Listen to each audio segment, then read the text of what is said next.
Hi, I'm John Stevens. This is Matt Russell. And this is Pod Have Mercy. This is Pod Have Mercy.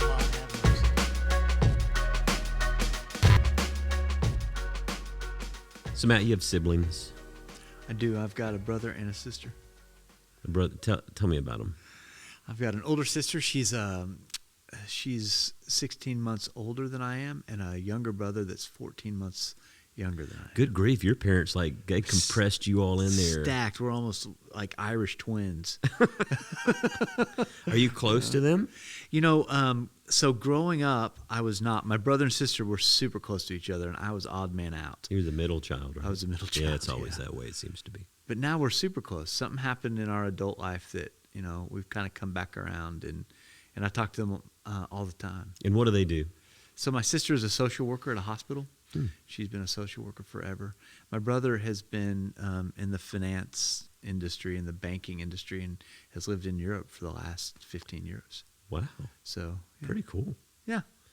So I have a brother. He's 5 years younger than I am. His name is Matt Stevens. He is the Reverend Matt Stevens, and he is pastor of the Fort Church in Columbus, Georgia, which is actually our hometown where we're born and raised. So he's pastoring in the very hometown that y'all yes. grew up in. Wow. Yes. Wow. Yes. And so I thought it would be fun just to, he's a pastor. We talk a lot, and we've been talking a lot about just what it's like to be in ministry and all of that kind of stuff. So I thought it'd be good to have him join us on the podcast. He's got his own podcast. The Fortcast. The Fortcast. No, I got to. Which is like the forecast this week. It'll be partly sunny. It's like, and the spiritual forecast is the forecast. It's going to be gloomy this week, just like it has been since March of last year. Roll those windows up. That's awesome. The Fortcast. Anyway, I thought it'd be great to spend some time with him. I got to eat breakfast with him over Christmas with y'all, and I just hearing him talk about his own church and the community that he's nurturing there has just been wonderful. Yeah, and there are two campuses. One campus is very much like a Mercy Street community, and the other is very much more like a Fairhaven community. So he's got these two different types of congregations that he pastors that have different makeups and types of people. So he's always got some kind of an adventure story going on. So everybody thought it'd be really fun to have a podcast with me and you, two brothers. One's do you call yourself a Baptist pastor anymore, or do you just call yourself a pastor? We are, we're Secret Baptist. Secret Baptist. That's what, so you're not Southern Baptist, you're Secret Baptist. Secret Baptist, that's right. That's what most non-denominational churches are these days. They're Secret Baptist. Are they secret really because they don't want anybody to know they're Baptist? Yeah. Well, people are shocked to know that, Elevation Church is a Southern Baptist church. New Spring is a Southern Baptist church, Secret Baptist. And so, and your church is the Fort. That's right. Secret Baptist. That's right. That's what we put on the sign. It's very small print. The fine print right under your name. You gotta stop and get out of your car to see it. Yeah. Well, so you and I have been brothers for how long? Let's see. All my life. All your life. Not all my life. I'm older, so. And we're both pastors, and everyone asks, how did you and your brother turn out to be pastors? And I've answered the question a million times. Why don't you answer it? What do you say quickly? No, that would not be fair. All right. Okay. Well, if I really examine the whole thing, it's just that my whole life I looked up to you as my hero, and I just wanted to be you. That's been basically boils down. Most of my problems are just wanting to be you. Good. That's the correct answer. Perfect. That's what I usually tell people. So I'm glad that we at least are giving people the same answer. That's good to know. Sure. What were y'all like growing up? Like, were you friends? Because when I'm with you, you obviously have like an endearing kind of relationship. But has it always been like this? Did Yeah, what was it like? No. Sincerely, with a real answer, Matt, about our relationship, is that no, we fought a ton and he picked on me a ton. But at this point in our lives, there's nobody that can relate to my experience better than John can. Yeah. And I think vice versa, Yeah. just because we grew up and because we got a similar calling and we do, a similar thing with our lives and our families. And so yeah, I mean, we're doing all right now, but we I like got each beat other up a lot. now. We like each other now. Well, you can I tell was that. happy when he moved out. But I mean, it's a similar thing with my brother, sister, and I too. Is that we fought like dogs and cats, and then something happened in our like adulthood where we came back together, and it's like, oh, I really love these people, and I talk to them all the time. They're some of my best friends, and I see that in you and John. This like the way you relate is obviously as brothers and all this history, but they're seeing you also have this like deep affection for each other that's really obvious, and it's really fun to watch. So I love you, John. Love you too. all right, my work is done So- here, and so- I'm Matt Russell.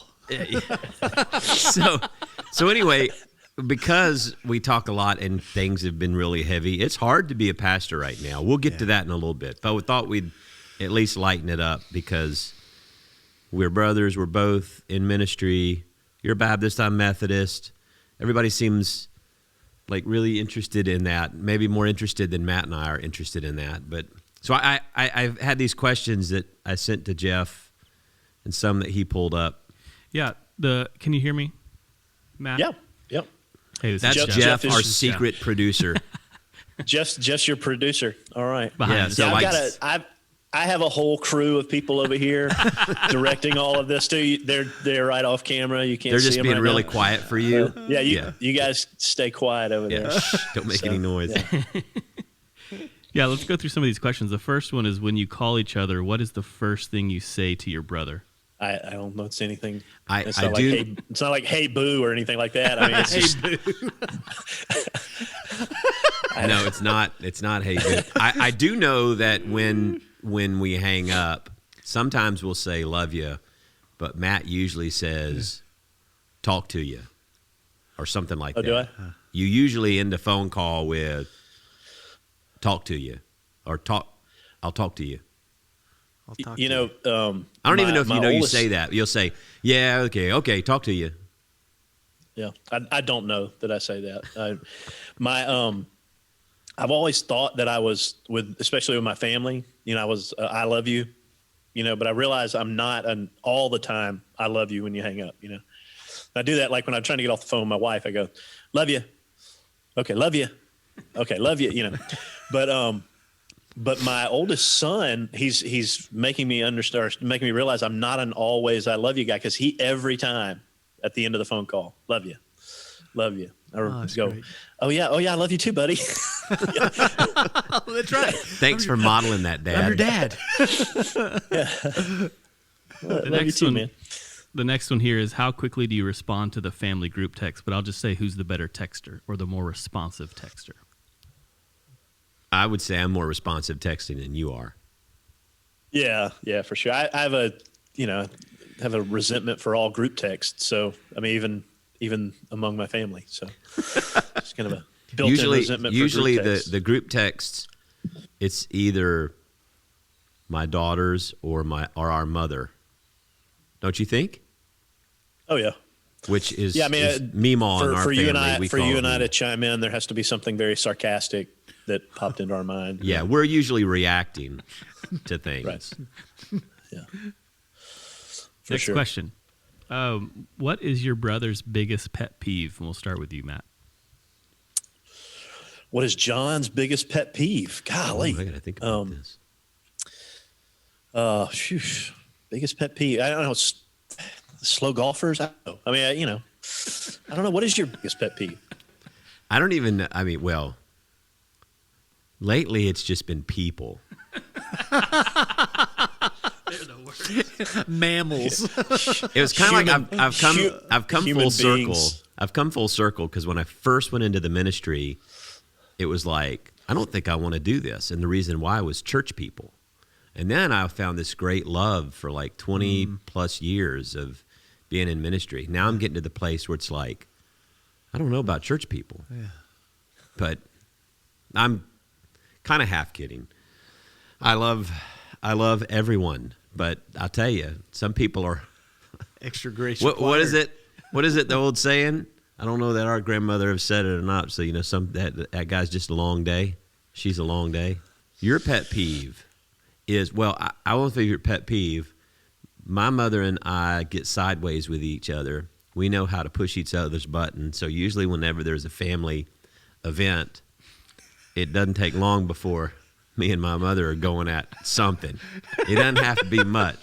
And I would say, well, at least it's been a long time since we've been together, of course, like in that context. But I would say your pet peeve is, Matt's always like, geez, really? Do y'all really have to? Can't y'all just like talk about the weather or?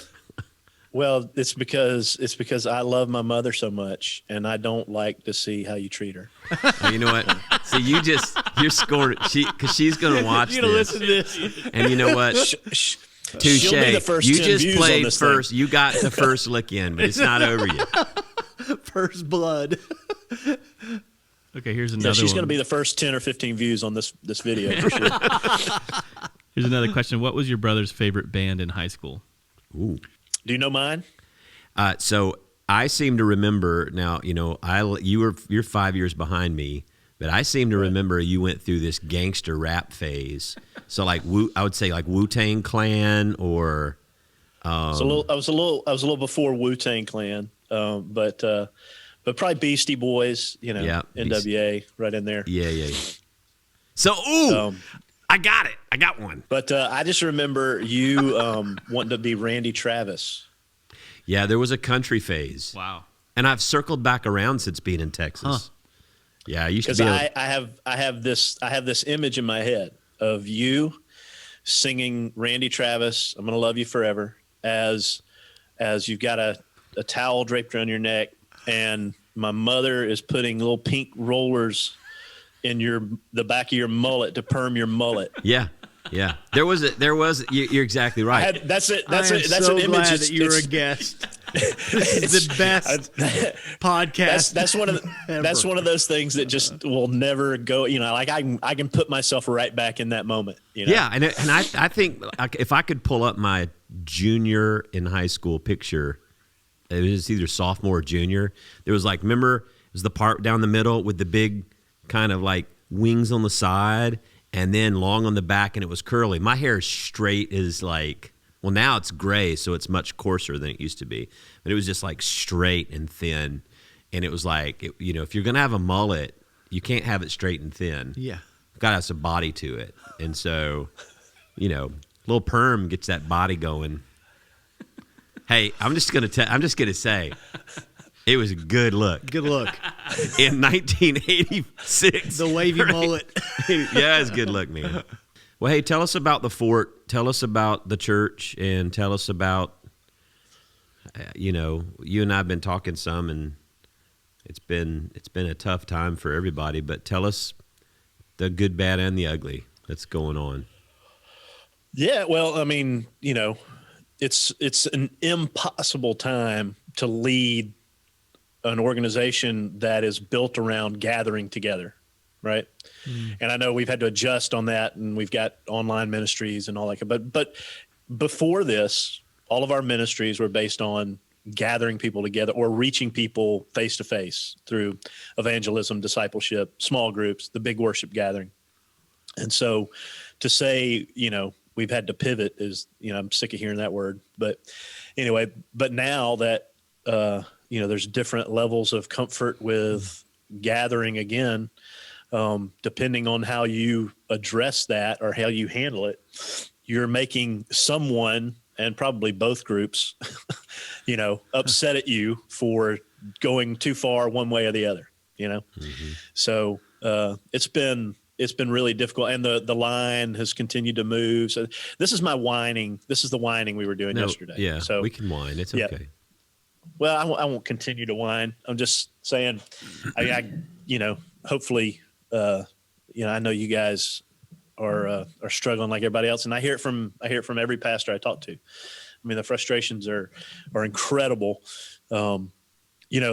We start back in-person services, and some of the churches down here, in where we are, the more conservative churches, and it's crazy how this thing apparently is political, how you feel about a virus, but it has been. So the more conservative churches started meeting sooner, and there was this, I heard from a lot of these pastors, like, I can't believe more of our people are not coming back. I can't believe they were really disappointed in what they saw, like a spiritual maturity issue from their folks. They thought, because they go, well, they're going to Walmart, but they're not coming back to church, that kind of thing. Or they go to this, but they're not coming back to church. And then, as the months go on, to watch them also, try and deal with the fact that they're burying a lot of people in their ministry, their church members who are, contracting and dying of COVID, and to battle with those things. It's been a really trying time for leaders of ministry. I mean, I think all leaders, if you're sat with the responsibility of being the final word on, which way your organization is going to go, and what precautions or what steps you're going to take. I mean, it is a lot of stress. So I'm quitting. Here's my resignation. You guys can have it. No. That's your special announcement today. But we have been we've been blessed here at the Fort. We've got two. Y'all have different worship communities. We've got two. We've got one that is in a very suburban context that is a little bit older, and it's right now it's a smaller group because less of those folks came back, and so it's a small group, and most of them come in and wear a mask, and very careful, and a lot of our older folks hadn't returned yet. And then we've got a campus that is in Midtown Columbus, and it's a very urban feel, and it's a very diverse group of people, and a lot of folks who COVID is way, way down on their list of stuff that they're concerned about. They've smoked things that ought to kill them a long time ago, and they're not concerned about COVID. And so we got masks at the door and sanitizer and signs up, but they don't ask if they can hug you. They just go ahead and do it. Love you, Pastor. Good to see you. And here's my problem, in this time. Can I go stop? And like a lot of people would say, well, yeah, you should absolutely. And I just can't, I just can't. Yeah. So anyway, that's a long rambling answer. Interrupt. No, it's not. No, it's not at all. I mean, I'm still in this whole, is it fist bump or handshake? And it's like, even that becomes an evaluation of where you are in this thing. Because the person that comes and sticks their hand out like a handshake, you start making this assumption like, oh, this person thinks this about this. Yeah. You know what I'm saying? It's like little cues that we never used to think about. I just take whatever comes at me. If it's a fist, I fist. If it's an elbow, I elbow. But we got folks who we have a woman right now in our church. She's in her 80s.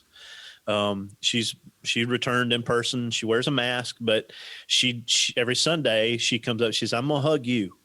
I'm gonna hug you." And she gives me a nice big hug, and she puts her hand on my chest and pats my chest, and I tell her I love her. Well, she went to a wedding this last weekend, and she's trying to be careful. She got her own hotel room, didn't stay with the family, but she contracted COVID. So I talked to her this morning. She's a little raspy, but she said, my daughter's got it worse than me, so, so everybody, I think in the world in the future, it's going to have to be, we're all assessing our risk, and, the challenges of leaders is, are we pressing our people into too much risk? Or are they going to listen to us because we're the voice of, spiritual authority in their life, and they should follow us to wherever, that place is, I don't know. It's difficult. Well, do you think, you said something the other day when we were talking about, which I guess I hadn't thought about, I keep thinking, I think we have, as much as I don't want our church to be stuck, right, or like in a holding pattern, I think the reality is we've all been in a holding pattern. Mm-hmm. We've all been stuck. We keep thinking, when it started, we thought, oh, it's going to be over by the summer, and then the spike comes. Then, by the time school starts back, and it just keeps going and going and going. Now the vaccines, by Easter, by tax day, by whatever. And now you said something about there may be a new normal for us after this that's a combination of distancing, viruses, variants of virus, this where you have all this wars and not that you know what in the hell you're talking about, but I don't either. But it just got me thinking, because I was talking to somebody yesterday. I was telling you that he was just like, well, what if there's a variant in the summer, and what if there's another thing next year? You can't wait and cast a vision for like what it's going to be like when it's all over. You got to figure out how you're going to be the church in the midst of this thing, and just plugging away now in the reality of what we have. Yeah, I think you're going to have this tension is going to continue into the future. So you're going to have people who are basically like they've been, they're living their life. They're going, yeah, I had COVID. It was bad. It's like getting the flu, but living life. We're going on. For most people, it's just not that bad. Yes, it does. Absolutely, it kills people. For those at risk, they should be very careful. All those things. But are we? And we're not going to. We've proved that. Are we going to evolve in this quickly into a culture of social distance? Is everybody? We're just not. We're not going to become Japan. With a culture of more social distance. Where everybody wears a mask all the time, every time they go out.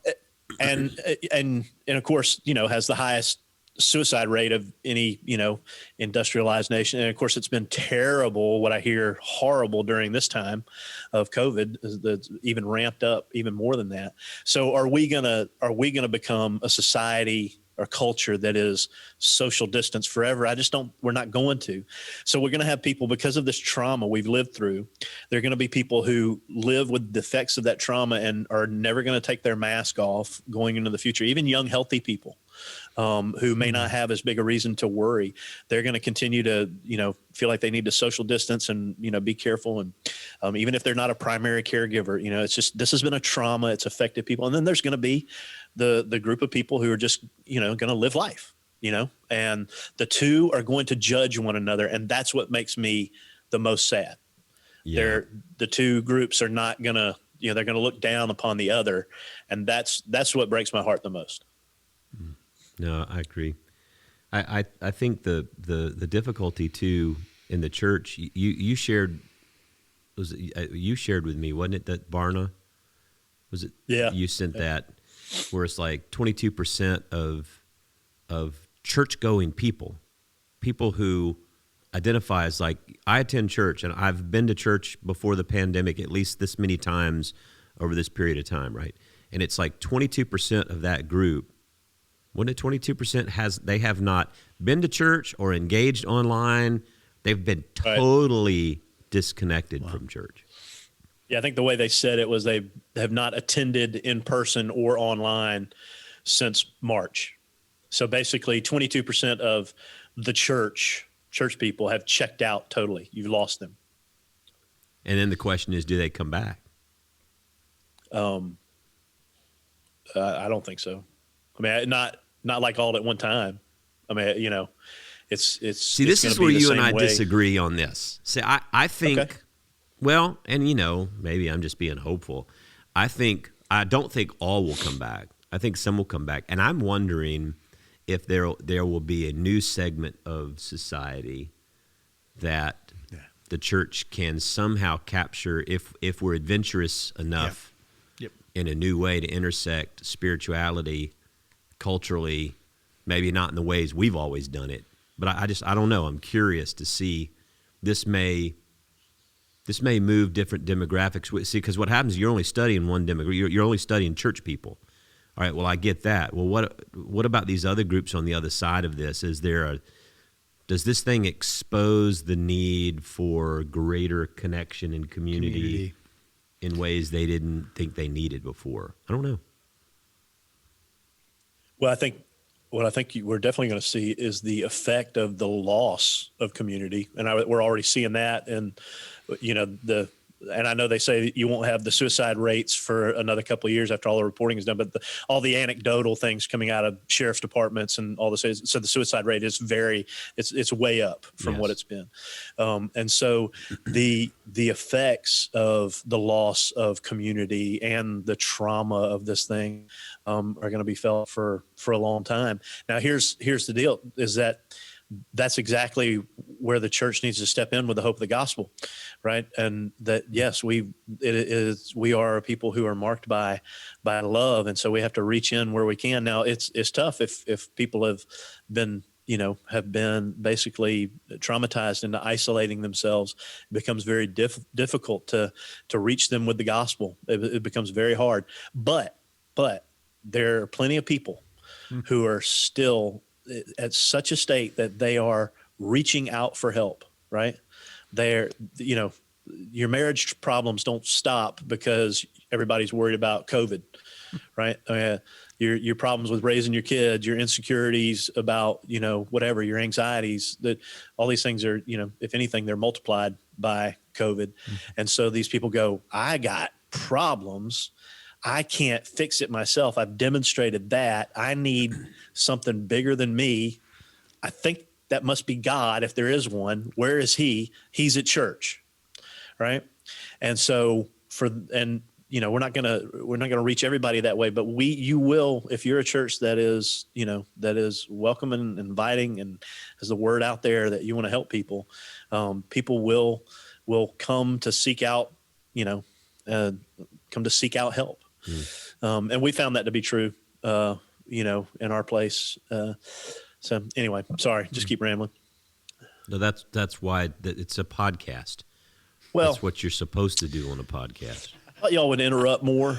I go, actually, I really expected more of that out of you. Actually, here's the deal. Actually, here's another thing about you've only done one. I disagree with that. No, here's another thing about podcasts. We have guests on. Because anytime we want, we can sit here and talk about nothing. Now we get you to come on and talk about nothing. But actually, listen, I'm just a small time little, I just pastored this tiny little church in South Georgia. I'm learning how these things work. So I appreciate you coaching me up. No, that is not true.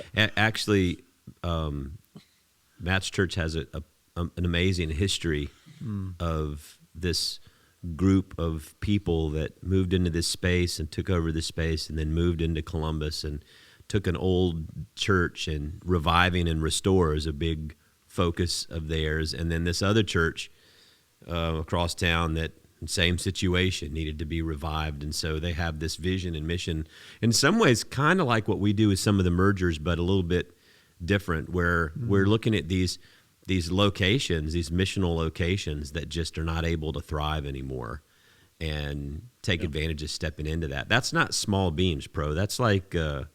And I can tell you what, the worship that they do at Fort, if you've never seen it online, go on the Facebook or on the social media and check out the Fort. You can get it on the YouTube as well. On the YouTube, because the worship is really great and preacher's not bad. You had a great guest preacher a while back. I can't remember. That was a long time ago. Your flight got canceled is why you agreed to do it. Yeah, I think that's right. And you negotiated for more money. Yeah. Well, it wasn't more money. It was just a better lunch. We had a hard time. Yeah, we had a hard time paying all the bills that month. But thank you for doing it. It's not a problem. Yeah. Yeah, I didn't want to go through the Zaxby's drive-through. I needed something a little more substantial. What are you most hopeful about right now? Because I know you and I, as we lament with each other, we're sometimes not always looking at the bright spots. I'm sure there are some, but when I'm not whining, when I'm doing what what I'm commanded to do, which is be anxious for nothing, but in all things by prayer and supplication, giving gratitude, giving thanks to God. When I do that, you see how he quoted that? Well, he was right just on like it, boom, boom, boom, boom, boom. If he was doing Episcopalian, he wouldn't even know that was in the Bible. He would say Buddha said. Yeah, go ahead. Thomas Merton says that. That's the kind of nonsense you guys quote. Anyway, Jerry Weber's where was I not going going to with be that? happy with you. I heard that. I resemble that. So yeah, when I do that, when I do what I'm supposed to be doing, I step back and I go, you know what? We've been able to have church, relatively safely. We have seen people come to Christ and give their lives to the Lord. People coming out of jail, coming out of addiction, bringing their extended families to come and it's to receive Christ as well, and seeing lives transformed in that way. Adding other people, who are just out there seeking, and so we've been able to continue to do ministry. There's frustrations because we haven't been able to do certain things that we used to do in the past, but we've been out there feeding people. We've been out there, ministering to homeless folks, and, the ones who are comfortable taking those risks, they put the mask on and get on out there and do it. And so, yeah, we've been able to do the work of the church during this time, and I'm thankful for that. I'm thankful for the stories that have come out of that. Real lives changed. God is saving people and transforming lives. He continues to do that work. He's not going to stop. He's not going to stop. He's not on hold. Yeah. That's what encourages me too, whether it's the baptism of a baby in the chapel private service, or an older couple that joins the church because they've found a space and a place here that where they feel like they can bring all of themselves and follow God in this place. Or being able to have dinner last night with a couple in their 80s, who finally have their vaccines. They went with us on a Greece trip in 2018, and we've only been able to really communicate with them by email, and that's about it. And so to go have dinner with him last night and to hear his stories, which are really cool. He grew up here and he was a golfer, and he was one of the early members of this golf club called Champions, where Jimmy Demerit and Jackie Burke, and he's like, yeah, I played golf with Billy Graham and this president and all these kinds of people that came down here. And I'm listening to these stories going, how did I not know all this stuff? I said, we're going to write a book together. But you told a story, a great story. I thought we could end on this. Is just an inspiring story. You had some specific stories of some people in your church. What was the guy's name that got baptized with the new name? Oh, yeah, Digaboo. Tell this story. Yeah, this is great. So we've always had a pretty good ministry to folks coming out of folks who are in recovery or coming out of addiction, because we've got some people who are in our church who have come out of addiction and they're in recovery, and they help other folks that are in that place.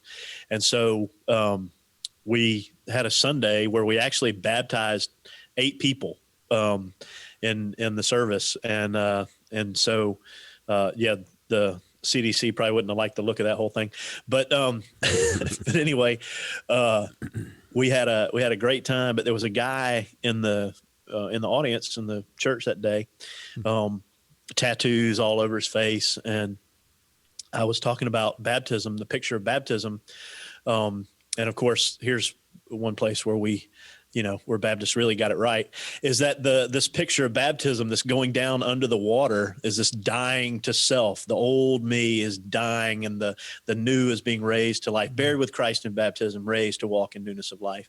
And I said, the old Matt, I've used my name, the old Matt's died, and the new Matt rises with Christ, with the Spirit of God within me. And so after church, this guy comes up to me.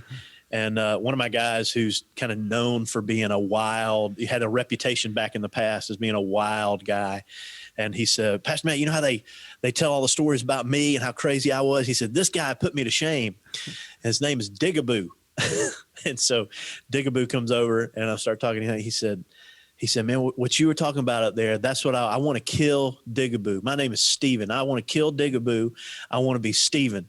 And this guy has been, drug addict for most of his life.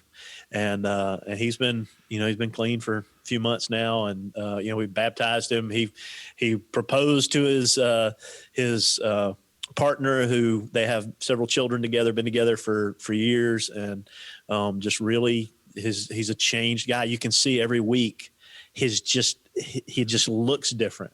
He just looks different, so it's cool. It's cool. Yeah, I want to kill Digaboo. Yeah, that's amazing.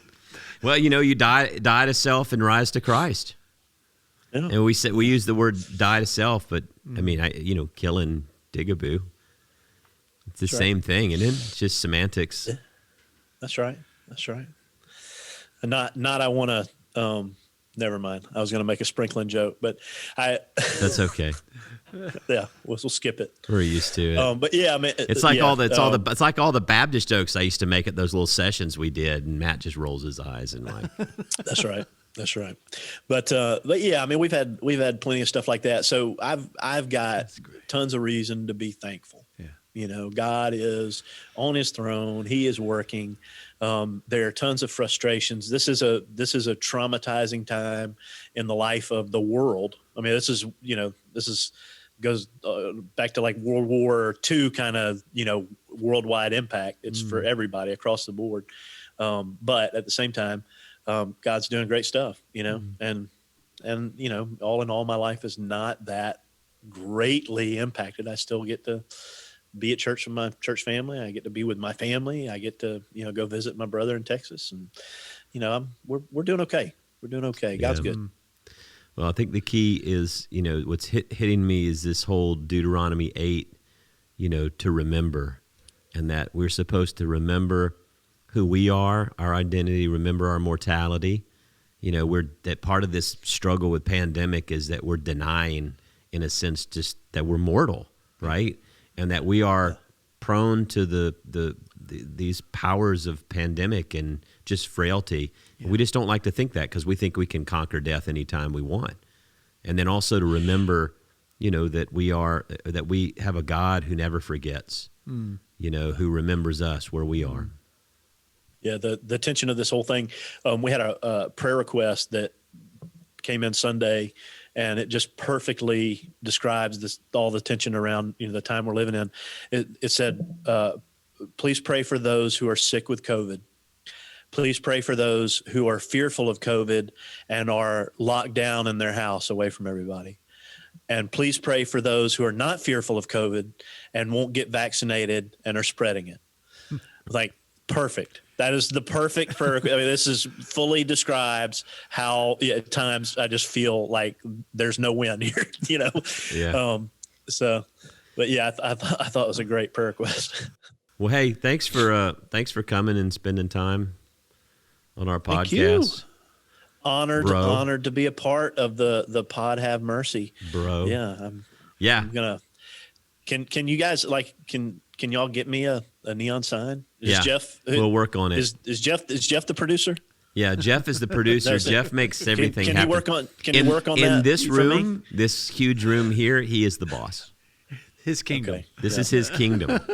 Yeah, I'll get his email. I can work on a neon sign. Well, I copied you, so all you got to do is just say, "Hey, bro, help a brother out." We might. Go. What do you want it to say? The Fortcast? There you go. Revive and restore, baby. That's it's. You want it to say that? That's going to John cost. 10:10. I've come that they may have life and to the full. Revive and restore. That's us. Yeah, there you go. But you want it to say Fortcast or Fort? Is that your podcast name, Fortcast? Yeah, clever, right? I mean, not as clever as Pod Have Mercy. by a long shot. It's good, though. But yeah. Hey, love you. Yeah. I'll talk to you soon. Love you, too. Take care, Matt. It's really great. I've noticed that John's Georgian accent becomes just a bit heightened. It's just there's some flair there. What? Not a lot. It's not like, but you can tell, oh yeah. He's with family. Yeah, it's kind of like if you go to Costa Rica for 2 weeks, you come back and it's like you have a little accent. If I go back to South Georgia for 2 weeks, I'll come back talking like this. Everything will trail off in the end. I might not even pronounce my R's when I come back. You never know. You never know. You Never never. know. Well, That was good. that was fun. I'm John Stevens, And I'm Matt Russell. and this is Pod Have Mercy.